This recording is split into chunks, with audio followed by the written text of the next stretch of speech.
Danes si bomo ogledali grad Fužine, ki se nahaja na levem bregu reke Ljubljanice.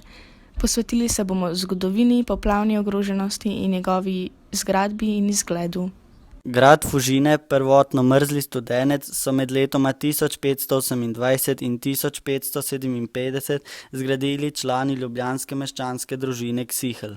Leta 1825 je grad kupil Fidel iz Trpinc. Ob Ljubljanici je postavil tovarno sukna in odej ter mline ob njej predelal v žage in oljarno. Leta 1851 je ustanovil tovarno papirja, predhodnico današnje papirnice Vevče. Po smrti Fidelisa Trpinca je grad kupila delniška družba Združene papirnice Vevče, Goričane in Medvode.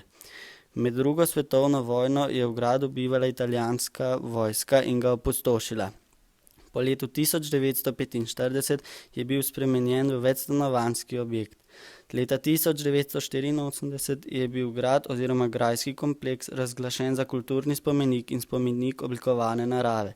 Obnova se je začela leta 1990 po načrtu Petra Gabrijelčiča. Leta 1992 je postal sedež arhitekturnega muzeja, ki je leta 2010 postal nacionalni muzej in se preimenoval v Muzej za arhitekturo in oblikovanje.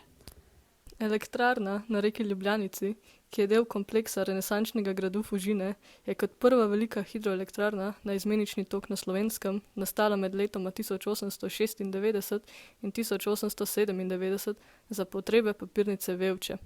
Takrat so pri znamenitih slapovih zedzili Ljubljanico, podrli stara mlinska poslopja ob gradu in južnem grajskem traktu prizidali novo poslopje elektrarne z 2 turbinama.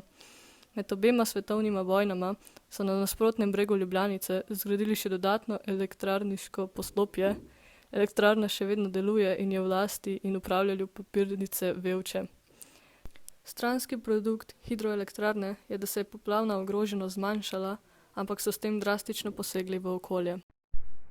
Je štirikrilna, enonadstropna stavba, kjer je kapela, v kateri so ohranjene renesančne poslikave iz 16. stoletja.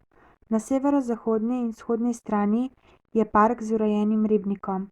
Na sredini gradu pa se nahaja arkadno dvorišče z vodnjakom. V okolici gradu so še vedno vidni ostanki jarka, ki v preteklosti obdajo grad. Ta pa ni v uporabi že od sredi 18. stoletja. Na stenah je vidna črta, do kamor je v preteklosti segala voda. Notranjost stavbe je v nekaterih delih še iz lesa, ki pa ga počasi uničuje vlaga.